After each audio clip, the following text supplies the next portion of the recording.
নমস্কার বন্ধুরা, কেমন আছেন সবাই? আমি দীপিকা আর একটি ব্লগে হাজির হয়ে গেছি। কি সুন্দর পরিবেশ, তাই না? চারিদিকটা শুধু ওয়াও ওয়াও ওয়াও। ওফ, দারুণ লাগছে। সবুজে ঘেরা একটা ছোট্ট পাহাড়, আর দেখতে পাচ্ছেন কি সুন্দর একটা দূর থেকে দেখা যাচ্ছে পাহাড়। তো আমরা কোথায় যাচ্ছি? সেটা ছিল ত্রিকুট পাহাড়। আর এই ত্রিকুট পাহাড়টা কোথায়? দেওঘরে। দেওঘরের অনেক ভিডিও আমার বাকি থেকে গেছে, তো ওই দেরি হয়ে যাচ্ছে আর কি। তো যাই হোক, তো চলুন আজ আপনাদের বলি।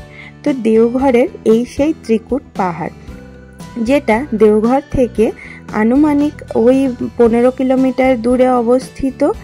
আর এটা ছিল ভারতের দেওঘর জেলার মোহনপুর ব্লকে দুমকা যাওয়ার পথে। তো এর কিন্তু উচ্চতা ছিল 2470 ফুট। আর এই যে ত্রিকুট পাহাড়, এই নামটা হয়েছে ব্রহ্মা, বিষ্ণু, মহেশ্বর, এই 3 দেবতার নাম অনুসরণ করেই কিন্তু ত্রিকুট পাহাড়টি হয়েছে। আর দেখতে পাচ্ছেন আমার মেয়ে তো ঘুরতে পেলে আর কিছু চায় না, ও একদম খুব খুশি, আমরাও বেশ ভালোই খুশি। কথিত আছে যে রাজা রাবণ যখন মহাদেবের লিঙ্গ নিয়ে তার শ্রীলঙ্কায় যাচ্ছিলেন, তখন তিনি এই পাহাড়েই কিন্তু অবতরণ করেছিলেন এবং এই পাহাড়ে কিছুক্ষণের জন্য তিনি আরাম করেছিলেন। আমরা তো এখানে চলে এসেছি, আর ভীষণ ভালো জায়গা একটা, বেশ সবুজে ঘেরা চারিদিকে। কিন্তু এখানে বানরের অত্যাচার কিন্তু প্রচুর, এত বানরের অত্যাচার ছিল কি বলবো আপনাদের। তার জন্য আমি ভিডিওগুলো এত সাবধানে করছিলাম যে ওরা যদি ফোন নিয়ে চলে যায় তাহলে পাওয়া মুশকিল। তবে হ্যাঁ, ওখানে অনেক ব্যক্তি রয়েছেন, যারা লোকাল রয়েছেন, তারা কিন্তু ফোন ফেরত এনে দেবে। ওনাদের আবার দেখছি বানরদের ট্রেনিং দেওয়াও থাকছে, তবে তার জন্য কিন্তু ওনারা কিছুটা ঘুষ নেবেন, তারা কিছু না। আর যেহেতু বাইরের আমরা সকলে গেছি ঘুরতে, তো সেই হিসাবে ওনারা কিন্তু ঘুষটা একটু বেশি নেবেন। হ্যাঁ, তো সেই হিসেবে ফোনটা কিন্তু খুব সাবধানে রাখবেন যারাই যান না কেন। আর এখানে বেশ ছোট ছোট অনেক দোকান বসেছে, আর আমার মেয়ে তো ঘুমিয়ে পড়েছিল, ও ক্লান্ত হয়ে গেছিল। তো দেখতে পাচ্ছেন বিভিন্ন ধরনের ব্যাগ, তারপরে খাবারের দোকান, সাজ পোশাকের দোকান, অনেক দোকান। হ্যাঁ, আর সব থেকে বেশি ছিল চুড়ির দোকান। আমি তো যেহেতু চুড়ি পরি না, তার জন্য আমি কিনিও নি। আর ছিল আচারের দোকান। তো আচারগুলো আমরা কিছুটা বাড়ি কিনে নিয়ে এসেছিলাম। হ্যাঁ, বিভিন্ন ধরনের আচার পাওয়া যায় ওখানে, খুব টেস্টি টেস্টি। আর হচ্ছে এখানে নানা রকমের বাচ্চাদের খেলনা থেকে শুরু করে বড়দের সাজগোজের জিনিস সব রকম ছিল, কিনা ছিল না, সব রকম। কিন্তু কি ওনাদের সাথে দাম দর করে নিতে হবে। এই যে দেখছেন কত বানর, আর এই যে নদীটা দেখছেন, এটাকে বলছে সীতাকুণ্ড। যদিও এটা নদী না, একটা জলাশয়, তো ওটার নাম ছিল সীতাকুণ্ড। তো এখানে বিভিন্ন ধরনের চুড়ি, তারপরে ছিল অনেক রকমের ঠাকুরের ফটো ফ্রেম, অ্যালবাম, প্রচুর জিনিস এখানে ছিল, যা আমাদের চোখ আরও ধাঁধিয়ে দিচ্ছিল। তা আমরা তো আস্তে আস্তে পাহাড়ের একটু একটু করে সিঁড়ি বেয়ে পাহাড়ের ওপরে উঠে গেছিলাম। তো পাহাড়ের ওপরে উঠেই দেখি বেশ কয়েকটা মন্দির ছিল, আর সেই মন্দিরের মধ্যে প্রথমে আমি ঢুকে গেছিলাম একটা গণেশ ঠাকুরের মন্দিরে। এই যে এটা ছিল শ্রী গণেশ ঠাকুরের মন্দির।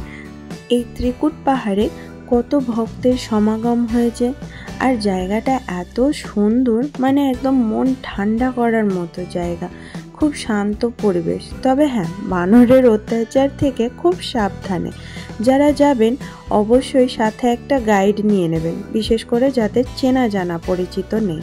আর আমার যেহেতু হাজব্যান্ড ছিলেন, উনি যেহেতু দেওঘর বহুবার গেছেন, তাই কোনো সমস্যা হয়নি। আরও 2টো মন্দির ছিল, সেটা হলো মা দুর্গা দেবীর মন্দির এবং তার ঠিক সামনেই ছিল বাবা মহাদেবের মন্দির। যেরকম বৈদ্যনাথ ধামের আমরা মন্দিরটা দেখিয়েছিলাম, ঠিক সেরকম ত্রিকুট পাহাড়েও রয়েছে এই মন্দির। তো এখানে দেখালাম। এছাড়াও রয়েছে আরও একটি মন্দির, সেটা হলো মা দুর্গা দেবীর মন্দির। এটা হচ্ছে কি প্রতি বছর দুর্গাপুজো এখানে পুজো হয়। আর ছিল কালী মায়ের একটা মূর্তি। তো আমি খুব সাবধানে ভিডিও করছিলাম যাতে ফোনটা না নিয়ে পালিয়ে যায়, তার জন্য। তাছাড়াও ছিল ঋষি দয়ানন্দের আশ্রম, যেটি চড়াই বনে অবস্থিত। কিন্তু সেখানে যাওয়ার জন্য আরও অনেকটা পথ এগোতে হতো। আমি কিন্তু সেই পথ এগোতে পারিনি, কারণ সেটি ছিল একদম পাহাড়ের ওপরে। এছাড়াও হনুমানজির মন্দির ছিল। মানে আমাদের যারা টিম ছিলেন, আমাদের টিমের মধ্যে যারা ছিলেন, তারা যেহেতু গেছিলেন এবং বলছিলেন যে কি ছিল না ছিল, তো যেহেতু তারা ভিডিও করেননি, ছবিও তোলেননি, তাই তাদের কাছ থেকে আমি ভিডিওগুলো কালেক্ট করতে পারিনি। আর পাহাড়ের উঁচুতেও আমি সত্যি কথা উঠতেও পারিনি, যার জন্য সেই ভিডিওগুলো আমার কাছে নেই। তো ভবিষ্যতে যদি কখনো আবার যাই, অবশ্যই আমি পাহাড়ের একদম শেষ পর্যন্ত আর কি পৌঁছবো, চেষ্টা করব।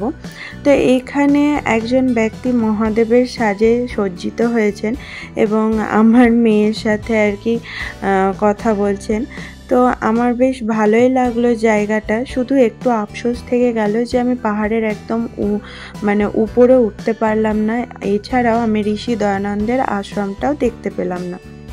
তাছাড়াও কিন্তু এখানে রোপওয়েরও ব্যবস্থা ছিল, কিন্তু রোপওয়েটা 2009 সালে মানে তৈরি হয়েছিল এবং 2022 সালে এক মর্মান্তিক ঘটনা ঘটেছিল, যার কারণে রোপওয়েটা বন্ধ হয়ে পড়েছিল। তো তার জন্য আমরা রোপওয়েতেও চড়তে পারিনি। তার জন্য অত আফসোস ছিল না, শুধু আফসোস ছিল যে পাহাড়ের উঁচুটায় আমি পৌঁছতে পারলাম না। তো বেশ ভালো একটা জায়গা, খুব সুন্দর একটা জায়গা, মনোরম পরিবেশ, শান্ত পরিবেশ। যদি যান অবশ্যই যাবেন। যাদের চেনা জানা নেই তারা গাইড নিয়ে যেতে পারেন। আমাদের যেহেতু দরকার পড়েনি, আগেই বলেছি। আর এখানে তো আমার মেয়ে একদম ছাগল নিয়ে খেলতে ব্যস্ত, ওর পিছু ধাওয়া করছে খালি। ভীষণ ভালোবাসে আর কি ছাগলের সাথে খেলতে। আমাদের এখানেও বাড়ির পাশেও আর কি এইভাবে খেলে বেড়ায়, ওর ভয় করে না এগুলোতে।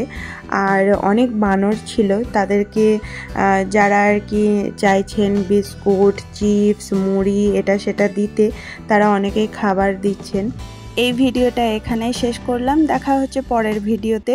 টাটা।